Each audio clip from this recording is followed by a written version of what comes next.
It's not that they don't want to help. They don't know quite what to do. Play the radio. Make sure the television, make sure you have the record player on at night, the phone. Make sure the kids hear words.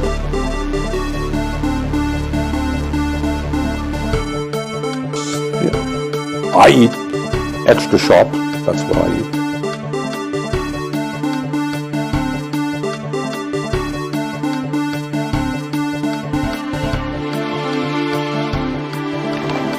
And by the way, you know, I sit on the stand, and it get hot. I got hairy legs. Hairy legs. I got hot. I got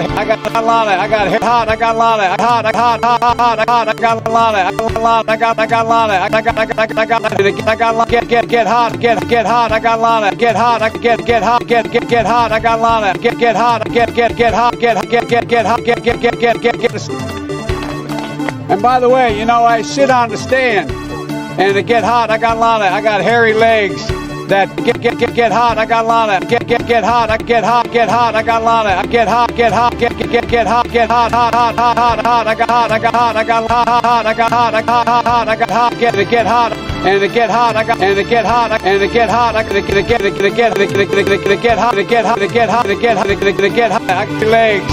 I got hairy legs. I got hairy legs. I got hairy legs. I got hairy legs. I got hairy legs. I got hairy legs. I got hairy legs. I got hairy legs. I got hairy legs. I got hairy legs. I got hairy legs. I got hairy legs. I got hairy legs. I got hairy legs. I got hairy legs. I got hairy legs. I got hairy legs. I got hairy legs. And I've loved kids jumping on my lap. And I've loved kids jumping on my lap. And I've loved kids jumping on my lap.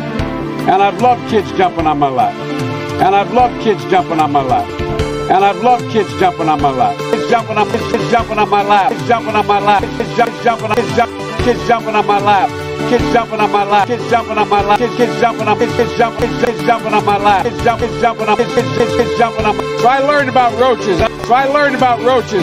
So I learned about roaches. So I learned about roaches. So I learned about roaches. So I learned about roaches. So I learned about roaches. So I learned about So I learned about roaches. I learned about kids jumping on my lap. And I've loved kids jumping on my lap.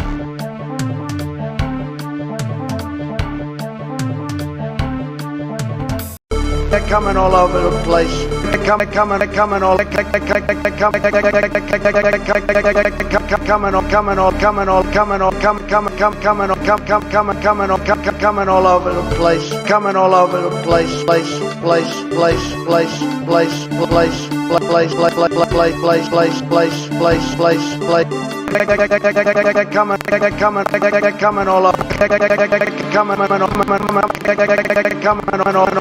all over the place. Coming all over the place. Coming all over. Coming all over the place. They're coming all over. Coming all over the place. They're coming all over the place. They're coming. Get your words straight, Jack.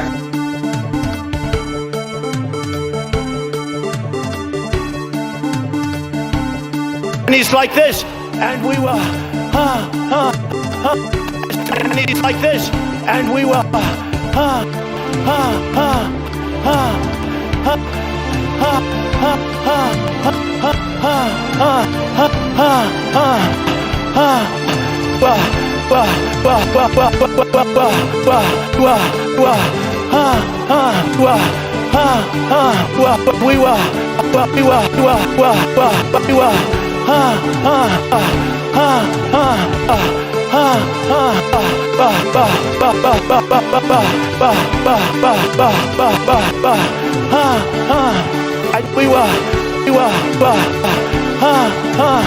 I need water. Help me. I need water. Help. And he's right. This is on live television. They're coming all over. Coming all over the place.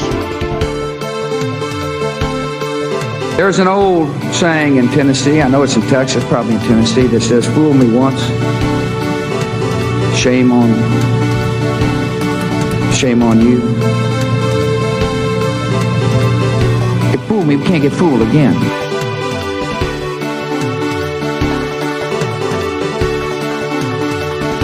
was an amazing phone call I made. 40 Wall Street. It was an amazing phone call. It was an amazing phone call. It was an amazing phone call. It was an amazing phone call I made. 40 Wall Street. 40 Wall Street actually was the second tallest building, and actually was the second tallest building in downtown Manhattan. And building in downtown Manhattan, and it was actually, before the World Trade Center, was the tallest. And then when they built the World Trade Center, it became known as the second tallest, and now it's the tallest, and now it's the tallest, and now it's the tallest, now it's the tallest, now it's the tallest. Well, it was an amazing phone call I made. 40 Wall Street actually was the second tallest building in tallest, and now it's the tallest, and now it's tallest, and now 40 Wall Street actually was the second tallest building in downtown Manhattan. Second tallest, and now it's the tallest. Second tallest, and now it's the tallest. One is the second tallest, and now it's the tallest. Tallest. Now it's the tallest. Now it's the tallest. Now it's the tallest. And I just spoke to my people. I just spoke to my people. Running against the worst candidate in the history of presidential politics puts pressure on me. Could you imagine if I lose my whole life? What am I going to do? I'm going to say, I lost to the worst candidate in the history of politics. I'm not going to feel so good. Maybe I'll have to leave the country. I don't know. Running against the worst candidate in the history of presidential politics puts pressure on me. Could you imagine if I lose my whole life? What am I going to do? I'm going to say, I lost to the worst candidate in the history of politics. I'm not going to feel so good. Maybe I'll have to leave the country. I don't know.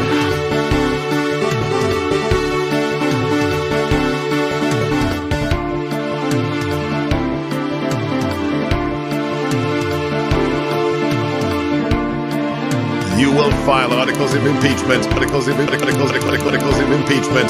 against President Joe Biden. It's not that they don't want to help. They don't know quite what to do. Play the radio, play the radio, play the radio, play the radio, play the radio. Make sure the television, make sure you have the record player, the record player on at night. The record player, play the radio, play the radio, play the radio, play the radio, the record player on at night. Play the radio, the record player on at night, the record player on at night, the record player on at night, the phone. Make sure the kids hear word.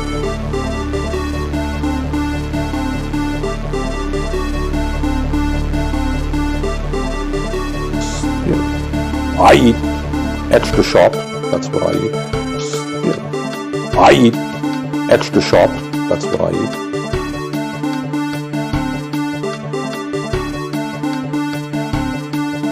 They're not accountable to anyone.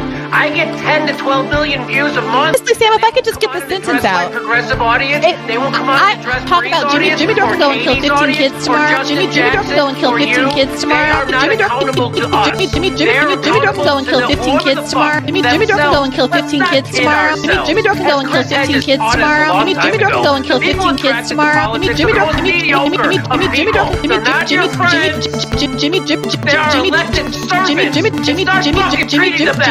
I hear Brownie is seconding you in the background. They're not your fucking friends. We can talk about Jimmy Dore can go and kill 15 kids tomorrow, and I still believe in force the vote. Position ahead of that.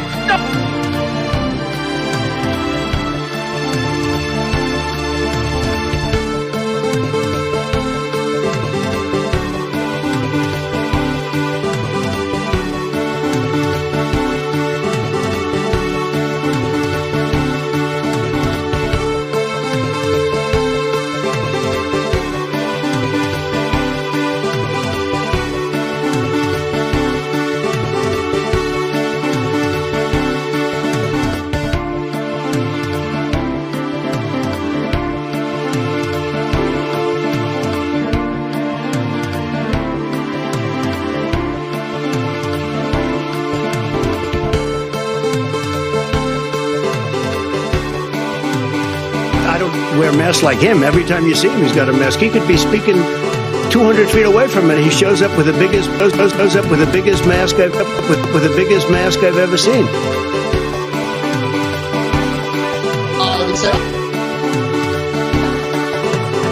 time and say, oh, I'm not a beta male. I'm not a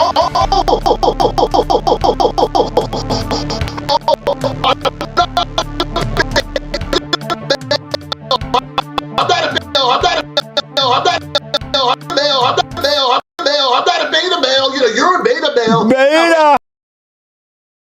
Hello, users, and welcome to another episodic in-style-ation of Above It Motherfucking All, folks. We are here once again with, we're just chilling, and we got a show. There's a show, folks. I am going to show you one hell of a show.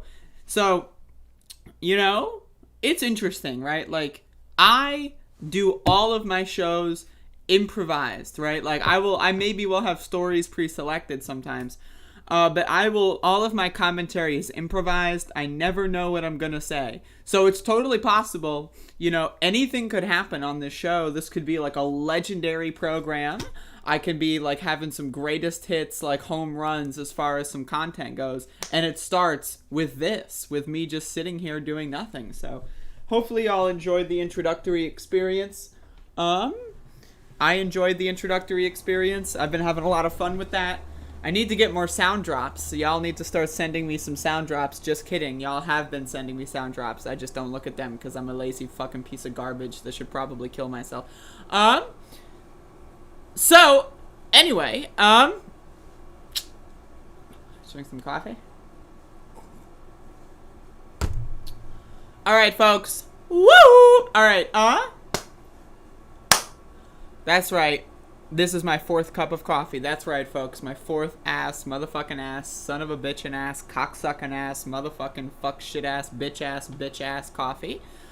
And so I am ready to do a show. We're gonna be doing a show today, folks. And I've got a show planned. And then we're going to do the show. So, yesterday, I want to make an announcement. I'm going to announce that I forgot to do the recap for Elizabeth City's protesting on the main program. Yesterday, I am an idiot. And so, what I did was I created a video on the channel pre-recorded and uploaded that. So, if you missed that in the sea of my clips, check it out. It exists. Hello, users, and welcome to another Elizabeth City recap. I forgot to do it on the live show today, and so I'm doing this pre-recorded. But either way, the news will be only the really, I hate to say this, but those with the lowest IQ. So anyway, you can go watch that. And I'm going to do the recap today first because that's what I'm doing. So let's go. We need a best of intro mixtape. What I should do is just do like a 10-hour video and it's just all the intros. And then you can see the evolution of how I'd perform the intro, like from episode 1 all the way up until now. And so that's kind of the scoop. I haven't had caffeine for 3 weeks. Damn, I did 3 days like a couple weeks ago and that was brutal. So I'm not gonna do that again anytime soon, but I may do it in the future.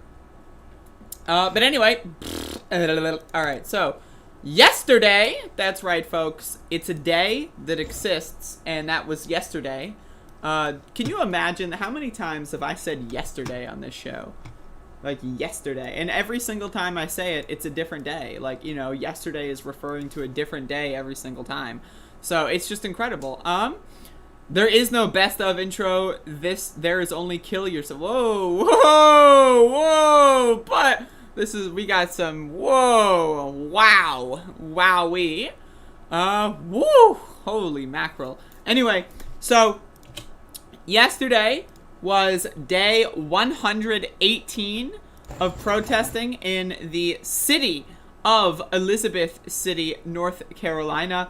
in the county of Pasquotank County. As you can see, we have a protester in pink Crocs. Good stuff. And so, I'm going to be honest, folks. I showed up late. So, here's what it is. So, normally we march at 6.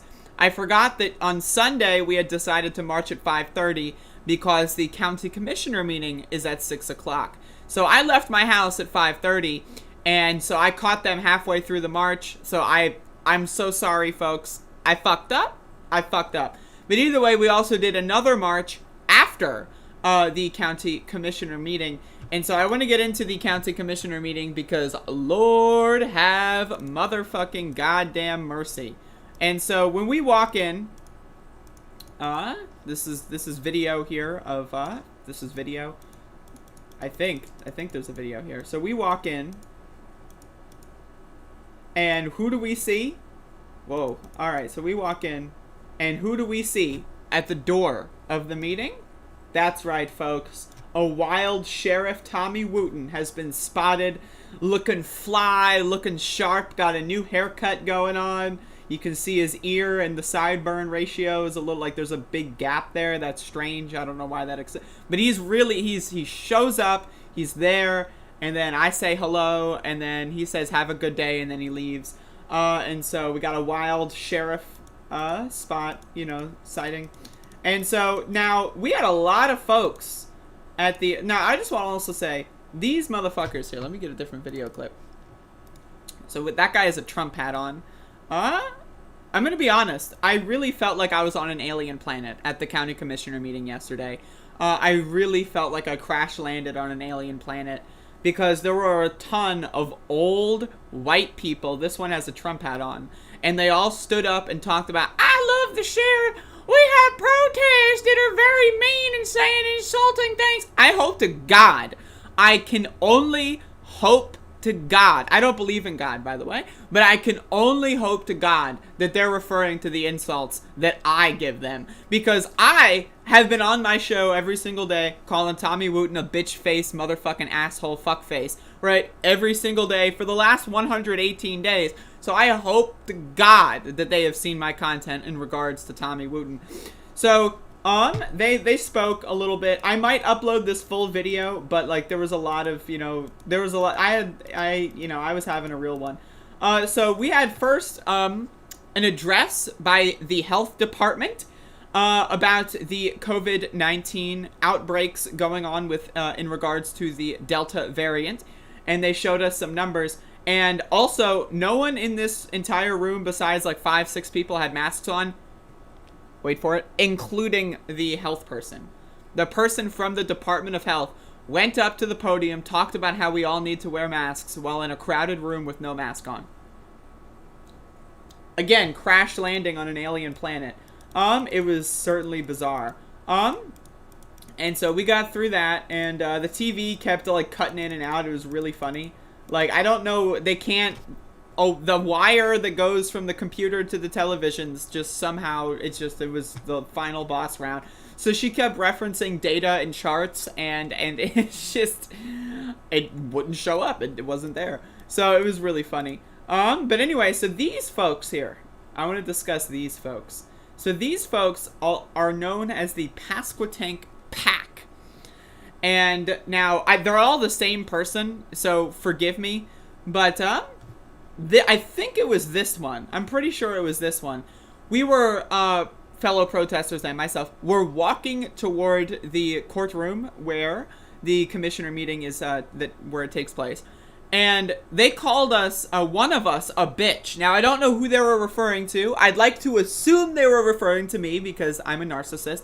They could have been referring to any one of us in the protester group.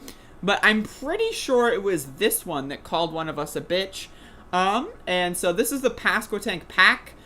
These people are funded by right-wing Republican dark money, and their entire purpose is to basically try to enforce white supremacy and uplift the Confederate narrative in Elizabeth City and Pasquotank County. So, another thing that I left the meeting early to do another demonstration outside as they were shuffling out, but apparently at the end of the meeting, now, y'all remember, a couple weeks ago, when I was talking about the Confederate statue being removed from Elizabeth City, North Carolina. Turns out, so they earmarked $28,000 to tear a statue down. $28,000 to tear a statue down. It takes $28,000. What? What? So you might be thinking, wow, there's an update. Maybe they got a discount. Maybe instead of $28,000, it's only going to cost them like $30. All you need to do is like rent a jackhammer and go to fucking town. Right? So it's like, okay, well maybe they're going to change the amount from $28,000 to $30. Nope. So the company that they entered a contract with, wait for it. Are you waiting? Sit down. They increased the cost from $28,000, now you might be, to $30,000. Make it a round up 30. All right. Maybe $40,000, maybe, you know, even numbers, you know, maybe $50,000, you know, it's half of $100,000. It's, you know, the fives, people like fives. $78,000. That's right, folks. The company is now going to charge Pasquotank County $78,000 to move the Confederate statue. Wait for it. The story's not over. So the reasoning that they have for this is because they've been getting threatening phone calls. What? Huh? Threatening phone calls?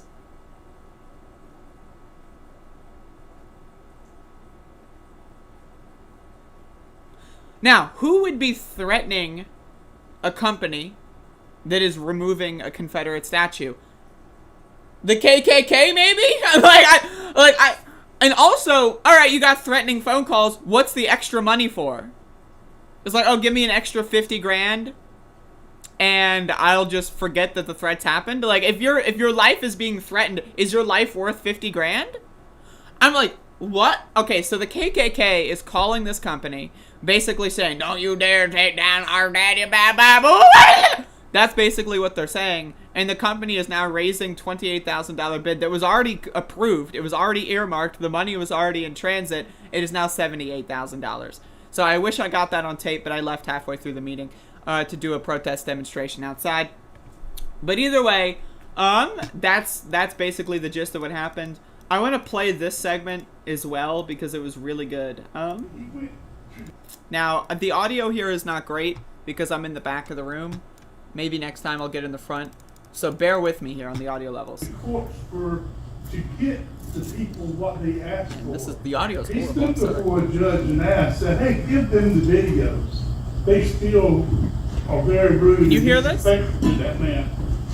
So this guy is defending the honor of Sheriff Tommy Wooten, saying that people are doing videos and are being very rude. Now, I don't know who that is. I don't know who is doing videos and being rude to Tommy Wooten. I don't know. I wish if I could track down these scumbags that are making videos about Tommy Wooten, I would just really knock some sense into them. So let's see what they still are very rude and disrespectful to that man.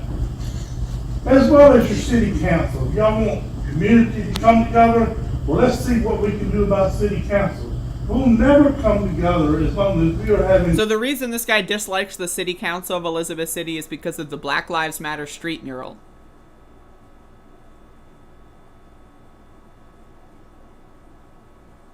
Community leaders to bring us apart.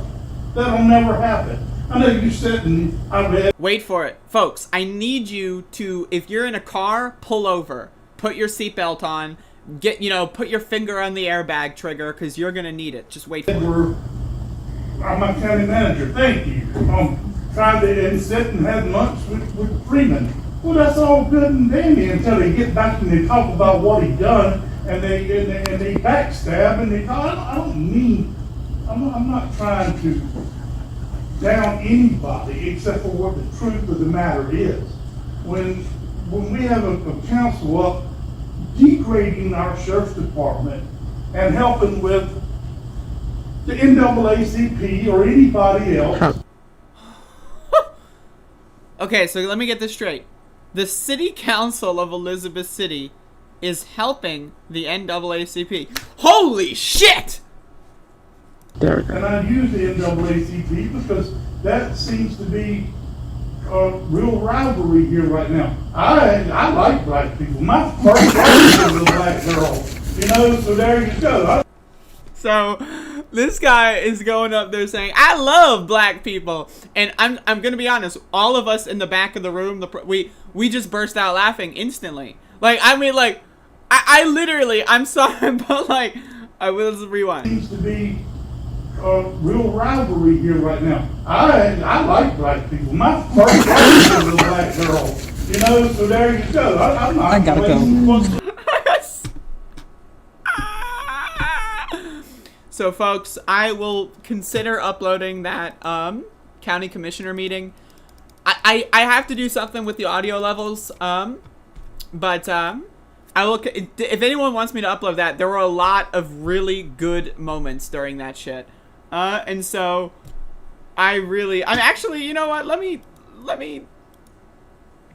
like. Doing what they want.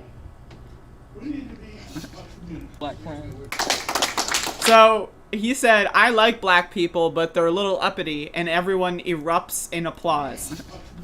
Who's that? Now again, these people are funded by right-wing millionaires, oil money, coke money, law enforcement lobbies. These people are basically not even real human beings, so isn't it interesting that they're the ones, the paid right-wing actors, literally, they get salaried paychecks, thousands and thousands and thousands of dollars. Literally, like, these people are the ones applauding. Isn't that interesting? So, now, the person sitting next to me had a sign that said, gay marriage has been around longer than the Confederacy, and they were holding the sign up. And so the farmer here walks past us and looks at the sign and makes like a noise. This is the noise. Check this out. So this guy makes like a noise like at the sign about gay marriage, and then walks away. And so I mean, like, Lord. All I have to say right now is Lord. That's it. That's all I got. I got nothing else. Actually, I do have something else. I have something else. Let me fire this up real quick. Only the really, I hate to say this, but those with the lowest IQ. Just kidding, folks. That's not the end of the segment, because we did another demonstration after that, and so I want to play some of the video there. After the county commissioner meeting, we did another demonstration. Let me get the video up. And myself and a couple of others marched around the courthouse, being extremely loud about it. And so that's me. I don't want to blow my own eardrums out. So we marched around the courthouse, you know, chanting for justice as people were filtering out of the county commissioner meeting. So that's what I like to do. And, you know, so that way when people are exiting, they can hear us screaming. And so then what we decided to do is we decided to just wait around. And I actually, like, am very interested. County Commissioner Jonathan Meads was conversing with some, like, the Pasquotank PAC people. Now, Jonathan Meads, County Commissioner Jonathan Meads, is the guy that goes on his Facebook and talks about critical race theory destroying America every day. So this is very interesting. So he's talking to these guys, the Pasquotank PAC people, the people that called protesters bitches, myself included. And now you see this dude in the checkered shirt. This guy's walking around with a gun, like, strapped to him, as you can see. I don't know how visible that is. Now, again, Second Amendment right, whatever. But I personally don't know how I feel. Actually, I do know how I feel about County Commissioner Jonathan Meads talking. Now, again, I also want to say this. Jonathan Meads was saying vaccine skeptical things during the commissioner meeting in regards to the COVID update. He was talking about, I heard from a study that said the vaccines are only 40% effective. Like, what? Right? And so he's talking to a bunch of weirdos that call protesters bitches, and one of them has a gun. I don't know how I feel about that. Just kidding. I do know how I feel about that, and I don't feel good. But either way, that was the county commissioner meeting for August 16th, a total shit show, an absolute and utter disaster in every capacity. And fuck these motherfuckers in the face. And I, hope they rot in hell for the rest of their lives.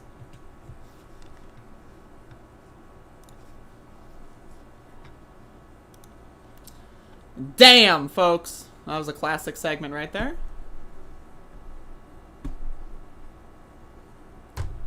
It's local Republican money, Anastasia. Do you know the specifics about who funds the PAC? It's local Republican money, and to my understanding, they also have the state GOP's backing, and so they're tapping into those fundraising networks.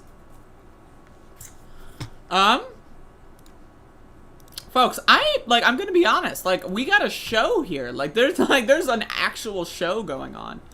And I'm not even close to done. I got a whole show planned. We're gonna be doing a show today, folks. This is a show. So while we're on the subject of the coronavirus and the Delta variant, I just did a report about my local county commissioner meeting and about how Pasquotank County, North Carolina, is 55% vaccinated. Right? That's an F. If you were to go to school, you would fail. 55% is garbage. But here we are, Pasquotank County has 55% of vaccines. And so, we've got this new poll that came out, Axios Ipsos poll. Most Americans favor mandates for masking in schools. Now, this is adjacent, because when I went to the county commissioner meeting, I noticed that no one was wearing masks. Even the people from the health department, now Pasquotank County is Republican controlled, the people from the health department went up to the podium talking about how everyone needs to start wearing masks, and she had no mask on. What? But this poll came out, and I wanted to talk about it a little bit. Percentage of adults supporting mandatory masking in schools. Democrats, 92%. Who are the 8% of Democrats? They're like, free the faith! 67% of independents, 44% of Republicans, overall 69. But 44% of Republicans. Now this is interesting because there's kind of a half and half split here in the Republican Party, and I could go off on that. But the idea that Republicans are just they literally are taking every step on a personal and a political level that they can to kill kids. The party of save the babies and think of the children and, it's life at inception. That same group, the pro-life group, is literally doing everything they can to murder children. Think about that. So I want to read this. What they're saying, this is what we're seeing so much conflicts at Cliff Young, president, and blah, blah, blah. The data shows the public policy and public health is continuously challenged by our politics today, and that at the end of the day, it's all politics is local.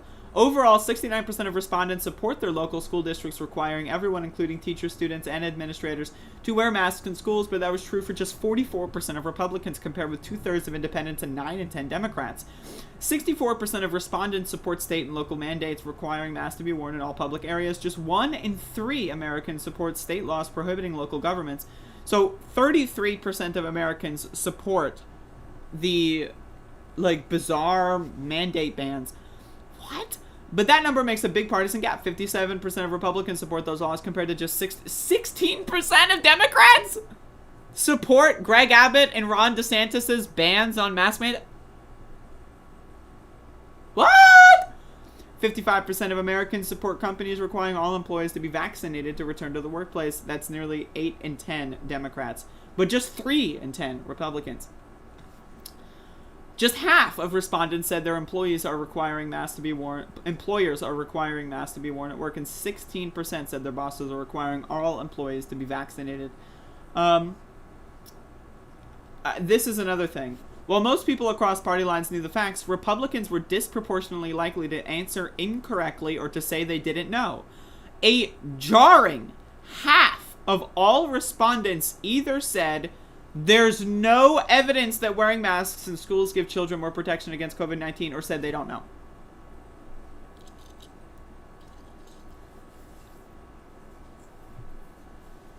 You know it's bad. Let me turn my AC off. You know it's bad when the poll, like, polls usually try to be neutral. You know it's bad when the poll itself is calling the results jarring.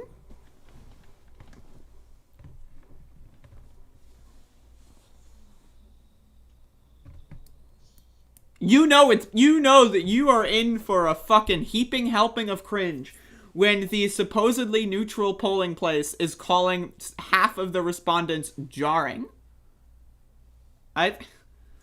Lord have mercy. So this is the world that we're living in, folks. At least half of the Republican Party wants to literally sacrifice all of our children to the gods of, I don't know, whatever the fuck. Lord.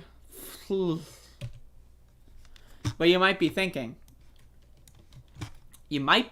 folks, Republicans, they're the problem. Well, psych. Republicans are not just the problem when it comes to controlling the Delta variant. It's also Democrats. Democrats are also pretty fucking inept, garbage, incompetent, and are not doing anything at all to even try to even pretend to even look like they're trying to control the Delta variant, right? Meet the new boss, same as the old boss. So here we have schools reopening in LA. To my understanding, that's Los Angeles. And so as you can see, we are having lines around the block at this high school where people are being tested for COVID. Now, I want to let everyone know, schools. There are a lot of schools in this country that still have asbestos in the fucking walls, bro. There are a lot of schools, if not most, if not 99% of schools in this country are not well ventilated. So we're testing all of these people. Let's say someone has the virus and tests negative because they're, for whatever reason, and they go into the school. This is a breeding ground for the Delta variant, folks. What the fuck is going on? Seriously. Are we in La La Land? Are we motherfucking like, what is happening here?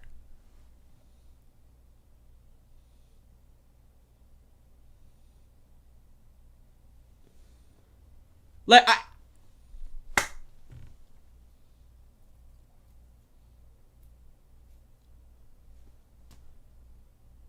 why are schools open? The answer is because schools in the United States of America are not institutions to teach our children and to equip and prepare them for the future. Schools are elaborately planned and organized daycares. That's what school is. They're daycares.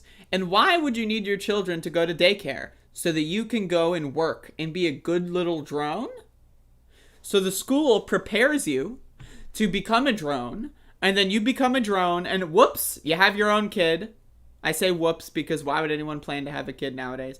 But whoops, you got a kid now. You got to send them to daycare so that they can work to become a drone, and that you can work while they're at daycare while you are the active drone. It's a cyclical way of producing robots, and like that's what the school system is. Now, I dropped out of high school because I'm a smart person.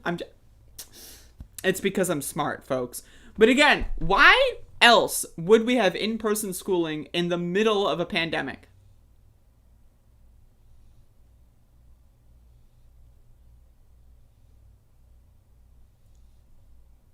I got nothing. I got nothing, folks. I got nothing. Really, I hate to say this, but those with the lowest IQ. Lord. Yeah, I need some water, man. Holy shit.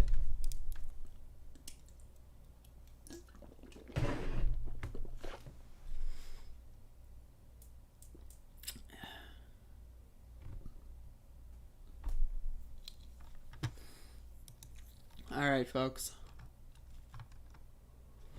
So we're going to be transitioning into the Afghanistan portion of this show. Now,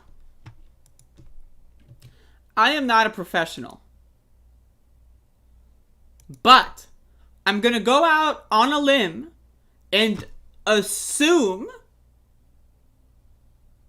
I'm going to assume that the Taliban taking control of Afghanistan and potentially enforcing horrible restrictions on women's rights, I think that that's a bad thing.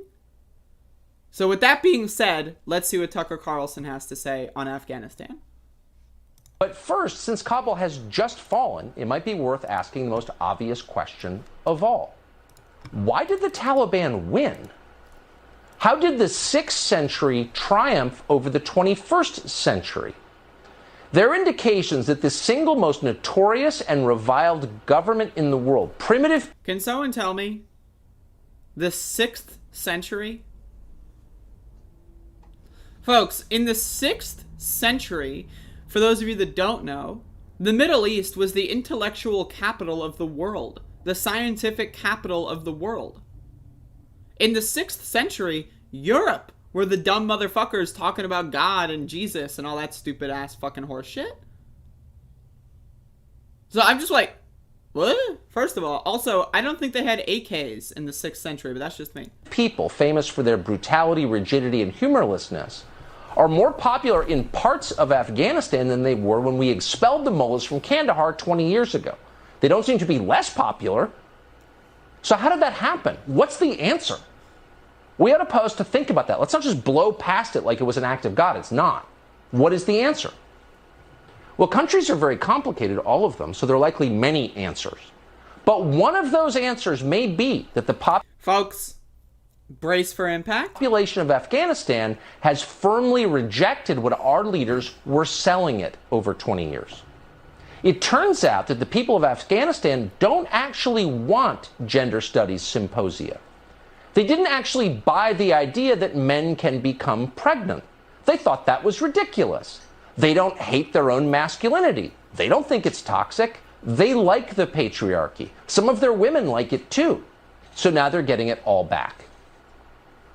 So maybe it's possible that we fail. Okay, so Tucker Carlson, the most popular news host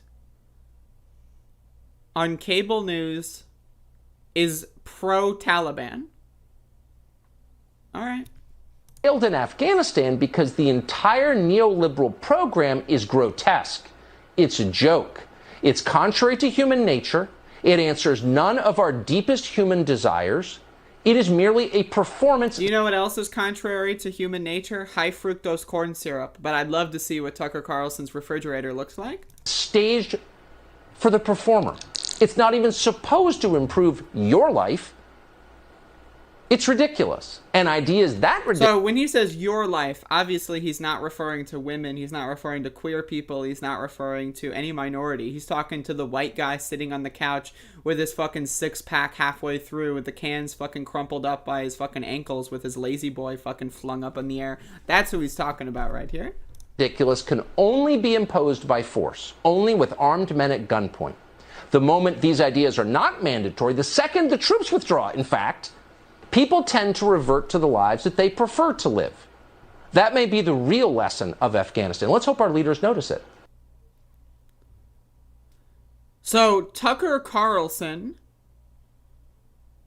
is saying that the Taliban are the good guys and that America are the bad guys. Now, I don't like America. Like, y'all know I'm not a fan of America, right?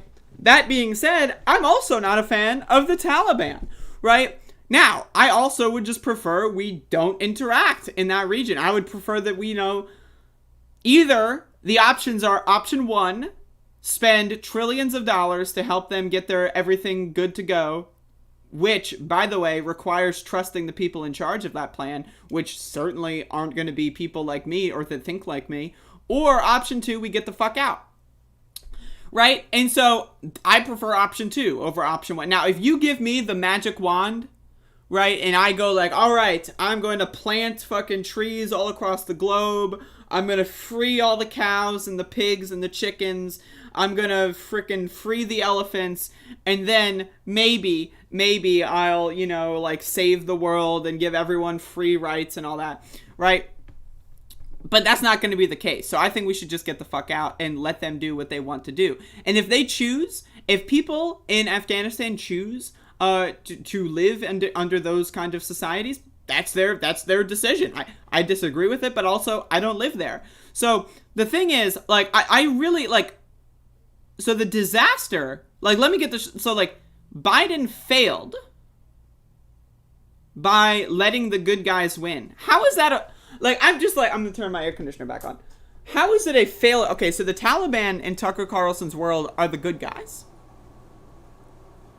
And so Biden is bad because he let the good guys win. And that makes him bad because Biden is bad because Democrats are bad. And men can't get pregnant because Biden is a Democrat and Biden is bad. And so Biden's policy let the good guys win, which is bad because Biden is bad, but the Taliban are good because they're the good guys. And what? I don't get it. Like, it doesn't work. I don't understand what this guy is saying. Only the really, I hate to say this, but those with the lowest IQ. Not good, folks. I mean, this is really, really interesting stuff.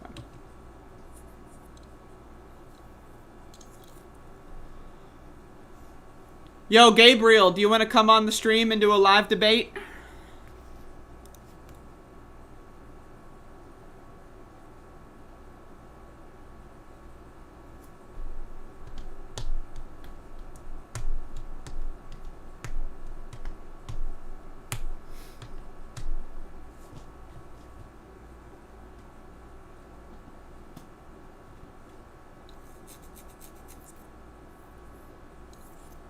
I mean, again, I am not a highly educated person when it comes to the history of Afghanistan, right? So I'm not going to make any definitive statements. I'm not going to say that one thing is better than this and that and whatever. All I know is that America is generally pretty horrible. And American involvement generally is pretty horrible. That I do know. And so, like, I don't know what else to say. I mean, like, fuck America. I'd rather, like, again, if I could fix the world's problems and give women liberation all over the planet, I would do so in a heartbeat. But that's not an option on the table when it comes to American foreign policy. And so if the option is American exceptionalists being in charge of nation building versus getting the fuck out of there, I'm gonna take getting the fuck out of there over that, because I don't trust America to do anything. But that's just my opinion on the subject. But wait, folks, there's more. So Charlie Kirk. Well, let's just watch. President Joe Biden's Department of Defense will accept 30,000 Afghan refugees into military installations following the collapse of Kabul. Boom. Political transformation. Let the country crumble. Do you know there's 5 million displaced people in Afghanistan now? This was all intentional. Joe Biden let it fall apart to now say, oh, I'm so sorry. I guarantee you Joe Biden's speech this afternoon will talk about refugee assistance and relocation support. Now, Joe Biden's going to be scrambling to make good on it, and the liberal media will love it. They'll say, oh, yes, okay, now I get it. Joe Biden is now fixing his own problem. Joe Biden is stepping up, and he's allowing a flow of people from the Middle East into America. Thank you, Joe Biden. You're such a hero. You're so benevolent. You're so respectful. You're so compassionate. Do you see what's going on here?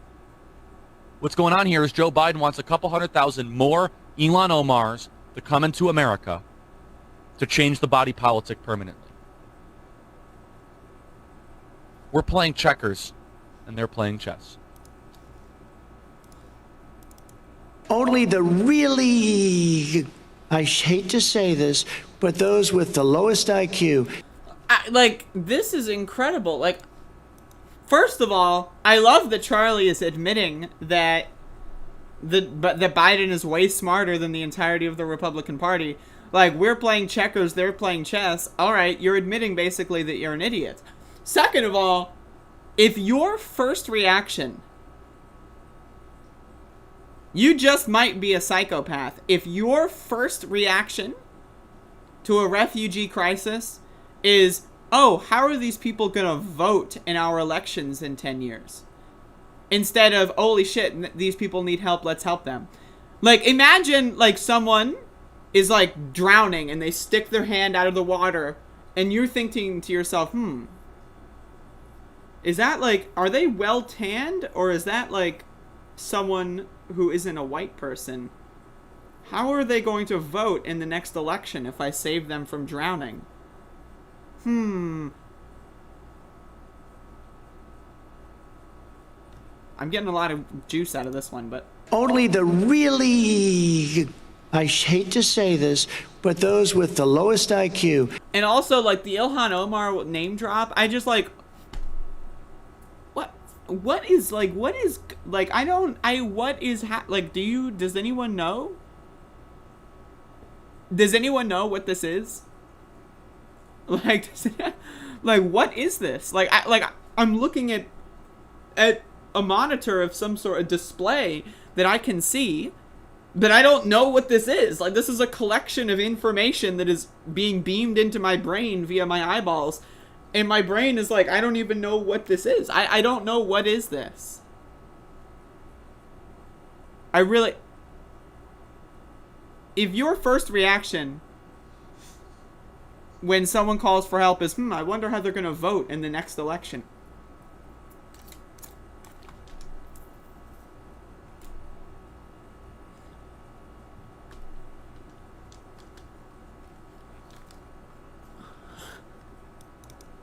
Only the really, I hate to say this, but those with the lowest IQ. I really just don't understand. I mean, it's... Gabriel, you want to come on the show? This is your second time. You have to say, yes, I would like to come on the show and talk to you, or no, I'm a beta male loser and I'm afraid of talking on stream because I'm bad at public speaking and I actually am afraid to actually give my opinions to people out loud because I don't want to look like an idiot. Choose your option. If you post one more message that is not answering that question, I will ban you permanently. You know now. If you post one more irrelevant message, you will be banned permanently. So either admit that you're a beta male, or come on the show, or get banned. Those are your three options.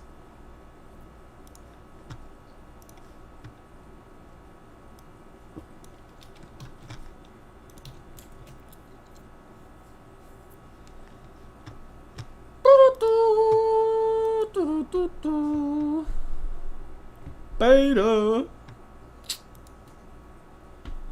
We got some betas in the house. All right. I would say, oh, I'm not a beta male. I'm not a beta male. You know, you're a beta male. Beta. Gave you a chance, bud. Waiting for the classic officer down segments. I haven't seen any dead officers today, unfortunately. Gabriel is probably a cop waiting for the classic. There you go. Okay. Like, again, like, you know?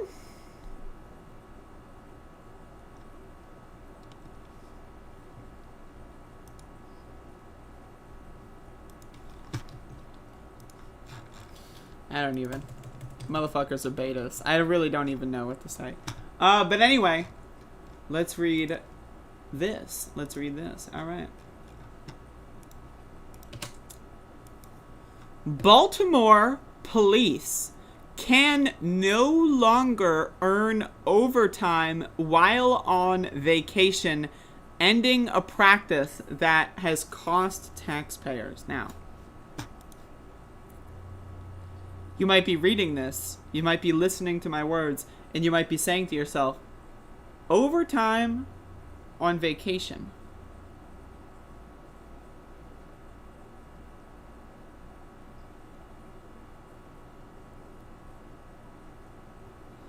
Let's read. Baltimore police officials say they have told all employees they cannot collect overtime pay while on paid vacation, saying that technology upgrades should make it easier to halt the practice highlighted in an Inspector General's report last month. Shala Graham, the department's chief financial officer, told members of City Council Wednesday that the department will no longer allow police employees to file for overtime pay in addition to vacation pay.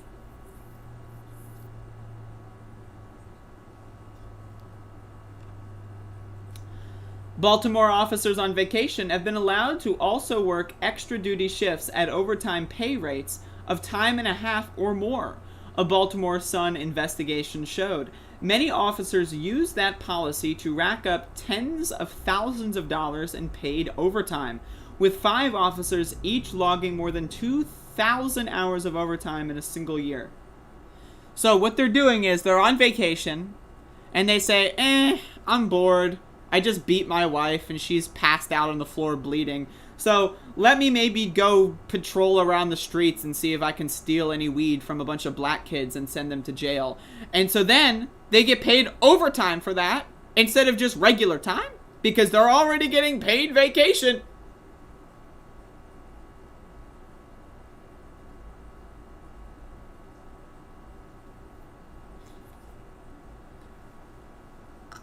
The Inspector General's office reported in July that the practice was permitted and, while it didn't violate any city policy, quote, it could be perceived as wasteful.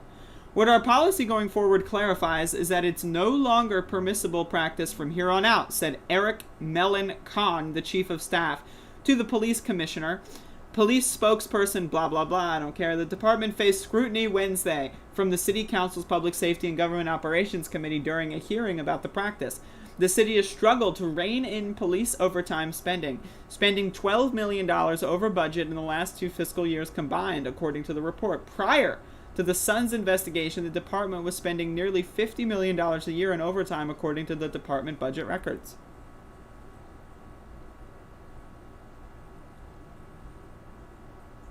What? According to the department, the practice of double dipping, let me get this straight. So they dipped, and then they took a bite, and the bite was not a complete bite.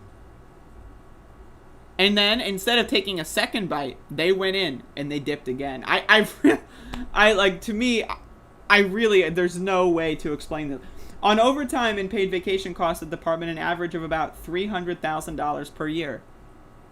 They dipped again, folks. What don't you understand?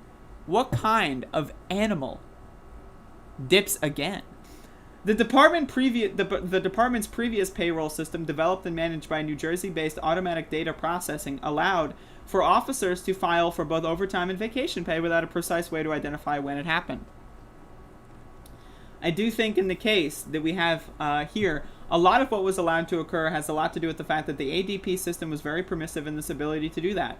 So it was like a technical system, and that system was like designed horribly, and they're like, oh, well, all right, let's fucking score some cash, bro.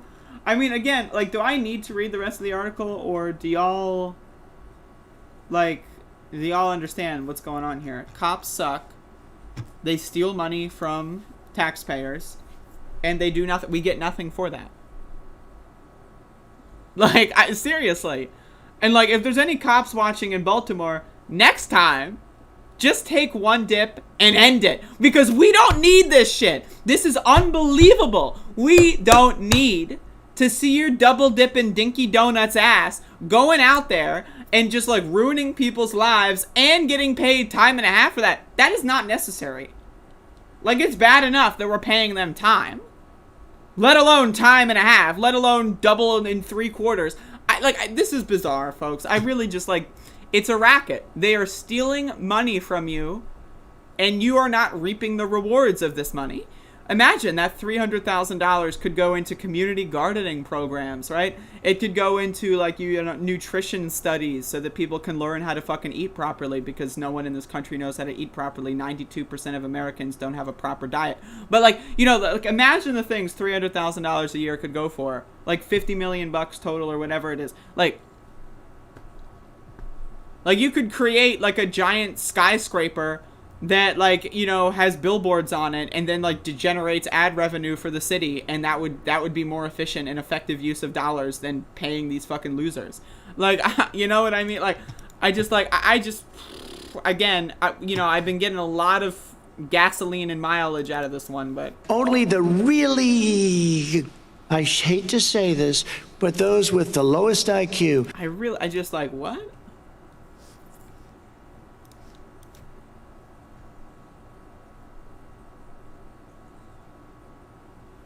Bizarre, folks. Utterly fascinating. All right. So, we have arrived at the segment in the Above It All programming. This is a daily show, folks. A daily show that I do, and every single day I defend AOC. That's right.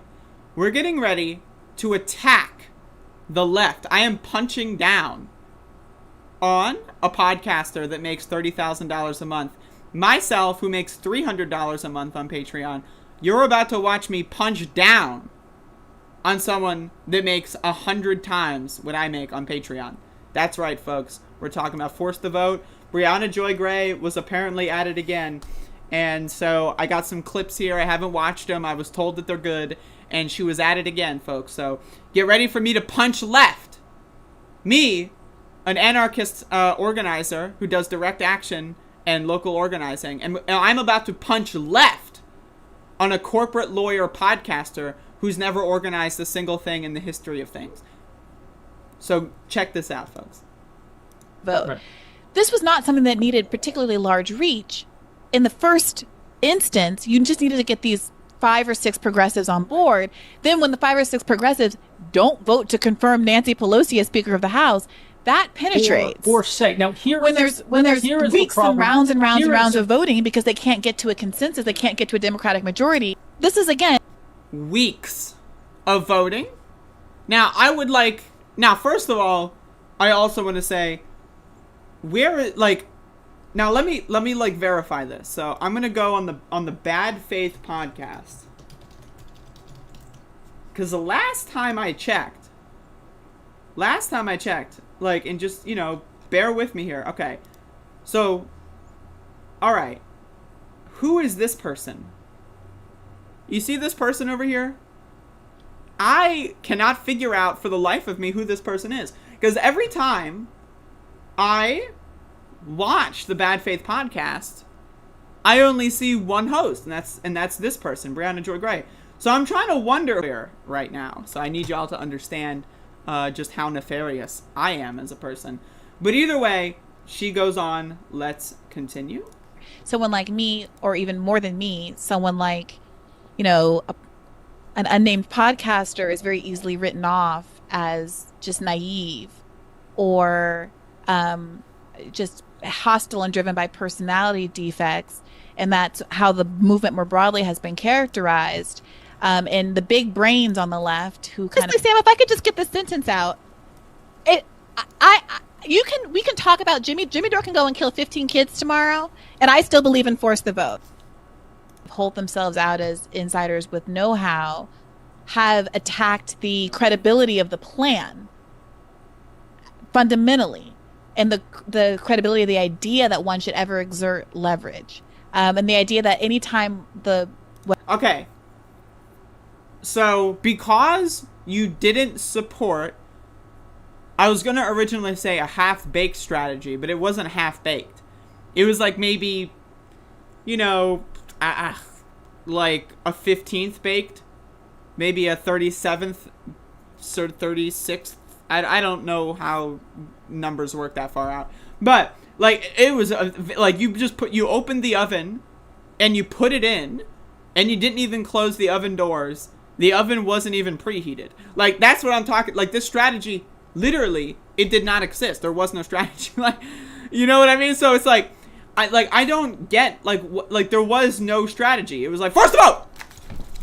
Force the vote! Force the vote! Blah, blah. If you don't force the vote, blah. Like, that was the strategy. Like, as far as I could tell, that was the strategy. My dog is now wondering what the hell's going on.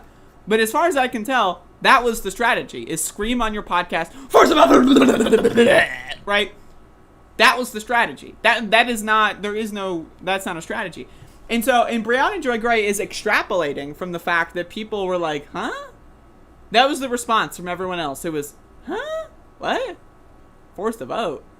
Right? Like, that was the response. It was like, what are we doing? What did we get out of this? Huh? That was the response. So she is saying that means no one thinks that progressives should ever have leverage anywhere at all, ever, in any capacity. What? No one says that. This is a bizarre fucking straw man that says anyone who disagrees with me thinks that there should be no progressives in Congress ever at all, and they shouldn't ever exercise power in any capacity. No one's ever said that. There are literally, and I'm counting them on my hand. Check this out. These are the amount of people that have ever said anything that Breonna Joy Gray is even hinting at. There are 0 people in human history. Like, if you were to go back for hundreds of years and all the force the vote battles that have gone on, you would find exactly 0 people that have ever said that the squad should have no leverage and that should never use leverage. 0 people ever in the history of the world, and probably, if I can make a prediction, in the future of the world, will have ever made that argument.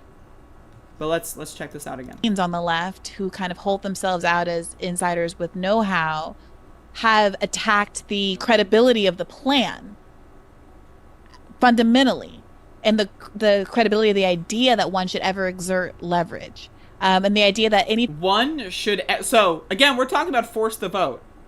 Again, it's not a plan. There was no plan. They never planned it. It was like someone saying, like, it would be like, if I on my podcast were like, it would be really cool if we forced the vote on legalizing psychedelics. That would be pretty cool. And then, I went on someone else's podcast and said, we should force the vote on legalizing psychedelics. And then 9 months later, that's right, folks, it's August of 2021. It's not December of 2020. And then 9 months later, I turned that into, now no one ever thinks that anyone should ever vote in an election. Why? I'm trying to find an analogy here, but this shit is so utterly bizarre on its face. I don't feel like I need it. We're 9 months after Force the Vote, and she is now saying that anyone who disagreed in December of 2020 with the specific Jimmy Dore fanfiction somehow thinks that the squad should have no leverage ever. But also, wait a second, isn't that exactly what the People's Party is doing? They want to primary the squad. So they want literally all of their leverage to go bye-bye. Their argument, the People's Party argument, is that the squad shouldn't have leverage in the first place. So let's get them out of Congress. What is she doing? Is there more? Yes, there's more, folks. This up with is to say, there's a world where Bernie stops trying to be the amendment king and realizes this is the end of his ride. Yeah. He's not going to run for president again. In all likelihood, his Senate seat is not threatened in any way, and who knows how long he even wants to continue doing that. If I were him at a certain point, I'd have enough. I mean, I would have gone up to... It's a lovely state. It really is a lovely state. Right. The man's in his 80s now. If there were ever a time where the risk-reward militated in favor of burning it all down, as it were, I think he makes a different calculation. That is clear that he makes a different calculation. It is clear but I think it's important to frame up and do the thought experiment for how things could go differently. Because as much as we root for the success of Senator Turner, as much as we root for the success of any of these firebrands, if at the point, at the crisis point, if at these moments of opportunity, they all flag and they all... So Nina Turner not being a member of the House of Representatives didn't force the vote?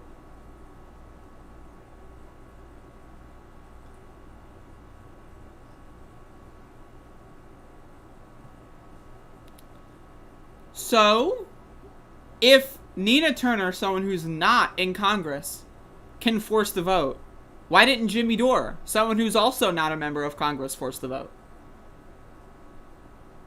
Now, in this fanfiction world, you don't even need to be an elected politician to force the vote, all of a sudden. Nina Turner failed to force the vote.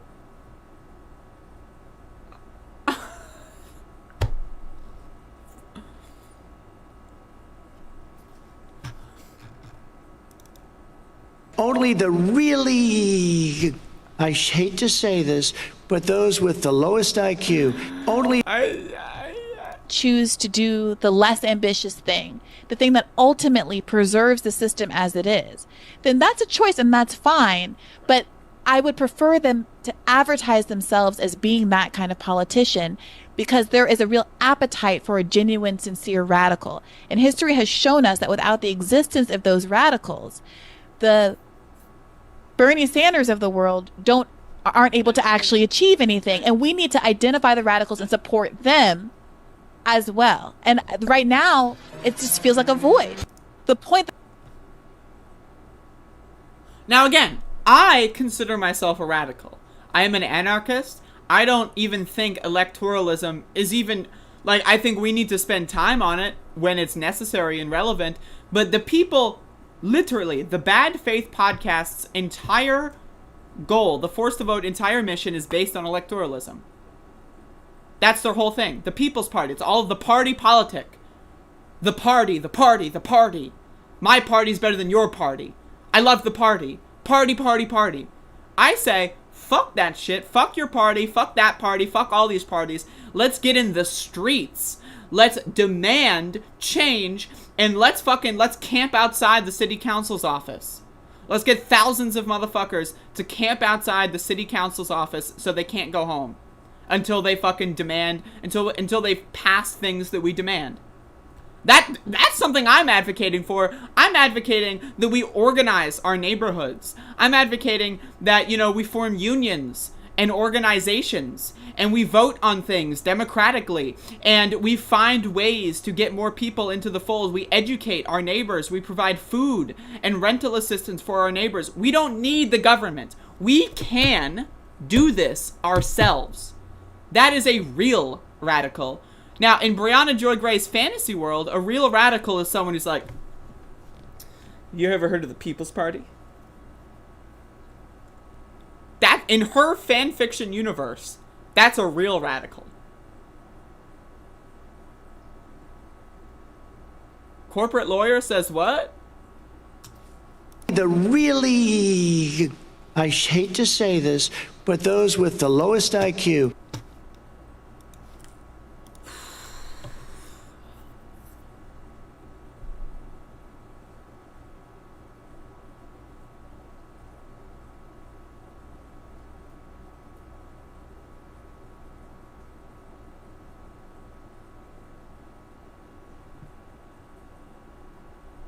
How the fuck did she become the press secretary?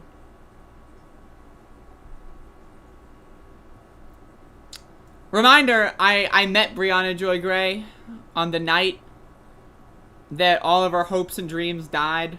That is correct, folks. The South Carolina primary night. In Columbia, there was a watch party. And I met her. And I was, like, super stoked about it. And fast forward 18 months, here we are. Like, I'm making videos like once a week about how stupid she is. This is not the world I want to live in. I don't want to live in this world. I don't want to be in this world. This is not my world. This is a bad world. This is a really bad world. I want to go to a better world. We need to find out how to fucking do like quantum world travel. I want to go to the universe where, she was never the press secretary. I'm like, that's the universe I want to go. But I mean, I can't even.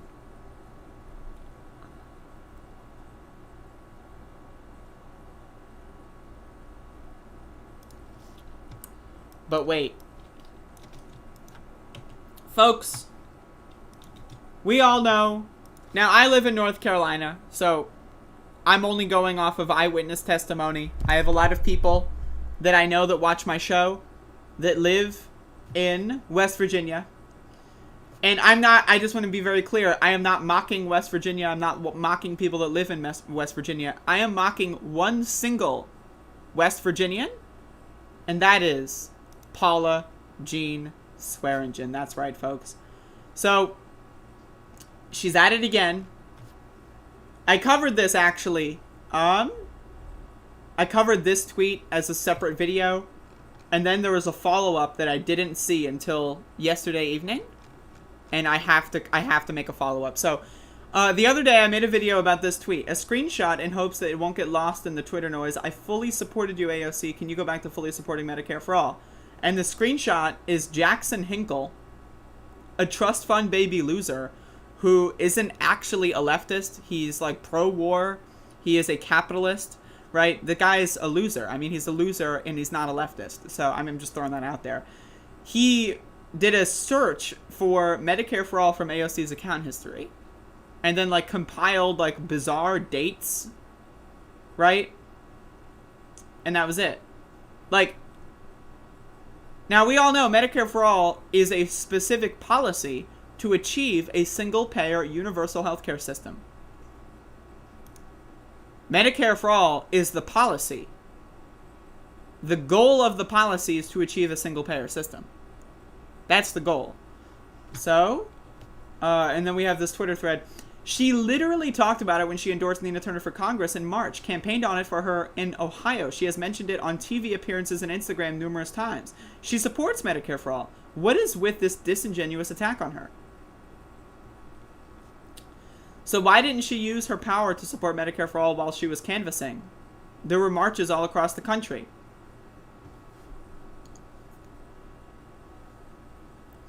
She did. Literally the weekend of the March for Medicare for All, which was mostly a grift by the same people that promoted Forced to Vote and canceled the squad over it, she was in Ohio campaigning with Nina Turner to get another supporter of Medicare for All to Congress. I made a video about that. Literally, the day of the march, she was out there actually trying to get Medicare for All, a new person elected that would support Medicare for All. That's what she was doing. Now, Paula Jean admits that the tweets are not enough. Really, how we get Medicare for All is by emails, folks. Paula Jean says, not one tweet or email. She said it once and even called it single payer at one point.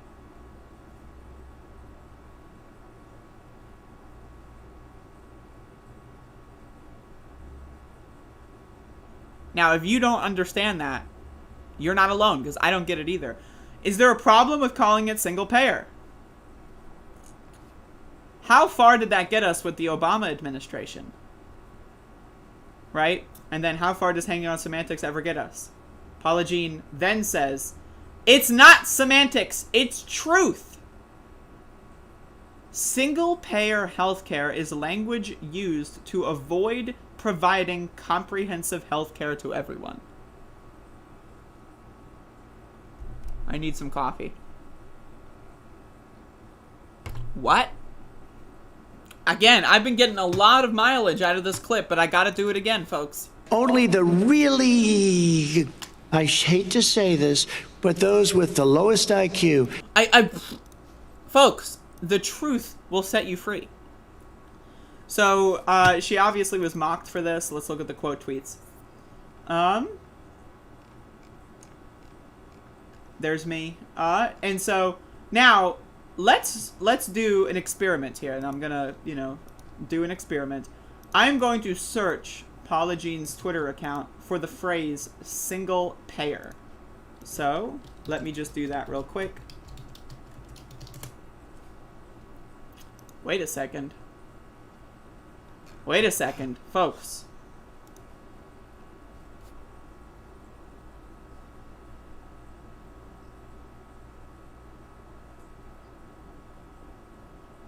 So in 2017, she was advocating for a single-payer plan. In 2017, she was still advocating for a single-payer plan when trying to launch her campaign against Joe Manchin. Guarantee healthcare for every American with a single-payer system. In September of 2017, taxpayers are overpaying with the high insurance rates. A single-payer plan saves us all money. September 25th. After my insurance denied a much-needed prescription today, it only reaffirms to me that we need a single-payer plan. And then we go to August 15th, 2021. Single-payer healthcare is language use. This is on the same screen. Medicare for All is a policy that achieves single payer. That's what that is.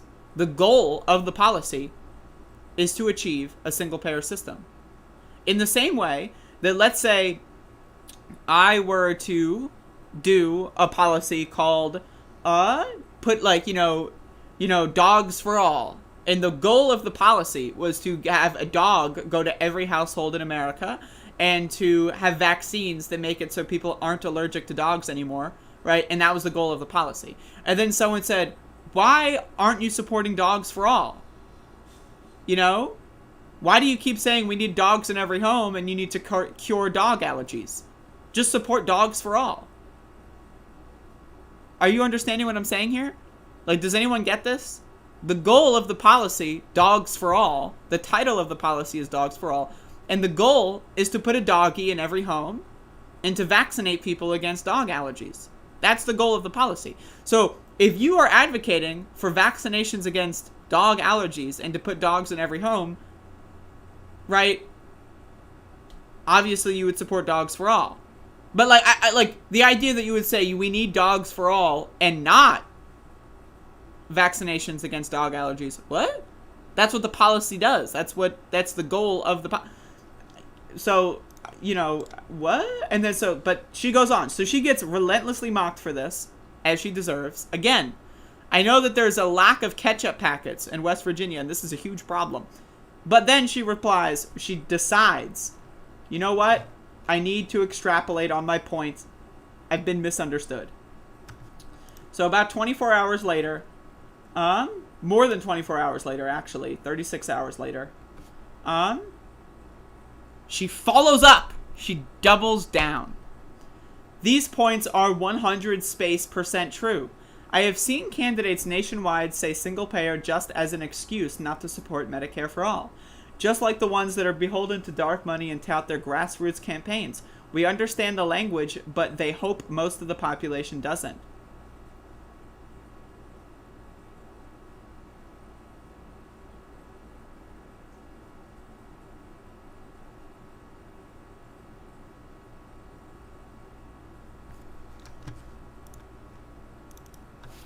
Only the really, I hate to say this, but those with the lowest IQ. So that was her 36 hours. She pondered for 36 hours.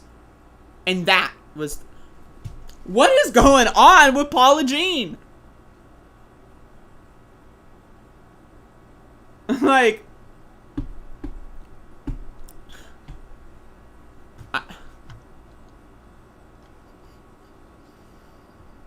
I don't even.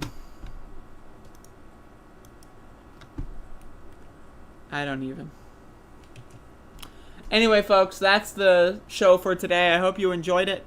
I wanted to put together a fun show, a longer show, because I've been doing some shorter shows recently, so I feel like I needed a longer show. Yeah, so that's it. That's the program. I hope you share with your friends. And I hope that if you found any of these segments interesting, that you share the individual segment videos with your friends. Just kidding. I know most of y'all don't have friends, because if you had friends, you wouldn't be watching the show. But because you don't have friends, that means that you don't go out to eat, and you don't, have your friends borrow money from you, so you should have stockpiles of cash. And you can spend that stockpile on me. That's right, folks. You can give me money on PayPal, Cash App, or Patreon. I need help. My goal is to defeat the Bad Faith podcast in the amount of money that I have on Patreon. So this is the goal, folks. I really need help with this goal. And so look at this. So Bad Faith makes $28,000 a month. And meanwhile, I only make $380. That's a problem. And so we're going to need to really work on that. Maybe I'll do like a Patreon drive. Like maybe I'll make this a goal. Let me get more Patreon dollars per month in the Bad Faith podcast. Does anyone think we can do that? Now, you might be wondering why I'm picking on Bad Faith. Well, every other Force the Vote leftist podcaster has their finances hidden, so that's a problem. But they're brave enough to post them publicly, and so let's get them. All I need is like fucking 100 times the amount of support that I have right now. That's all and not even like that's like I only need like 90 times the support, really. And so help me out, folks. That's the goal here. But also feel free to give me money on other forms. I would appreciate it. Yeah, that's it. That's all I got.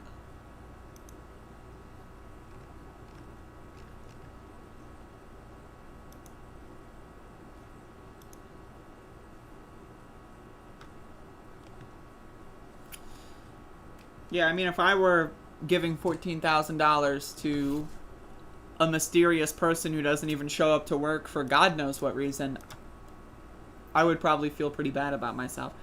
How can we help you reach that goal? You can give me money, and you can tell other people to give me money. That's kind of how it works, so...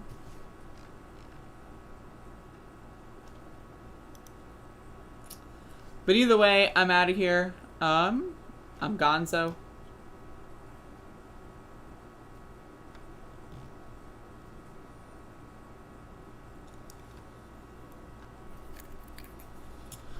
I'll see y'all later. Y'all have a good one. Enjoy the outroductory experience.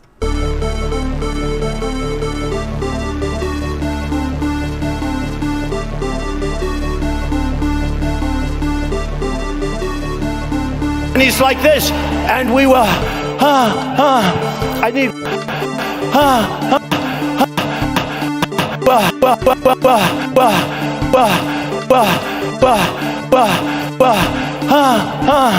I need water, help me, I need water. They're coming all over the place. Coming all. And he's like this,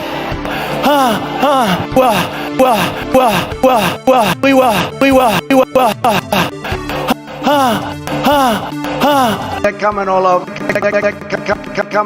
Coming all over. Coming all over the place. And he's like this. We were.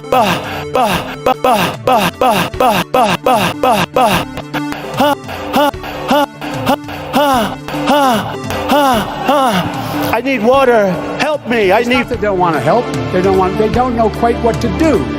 Play the radio. Make sure the television, make sure you have the record player on at night. The phone. Make sure the kids hear word. So notice something. I defended him on his bad joke because I have standards and I have principles. The reason the market is doing what it's doing is people are sitting at home getting the checks from the government, okay? And this fair share is a bullshit concept. It's just a way of attacking wealthy people and, $7 million for reef fish management. $25 million to combat Asian carp. $2.5 million to count the number of amberjack fish in the Gulf of Mexico.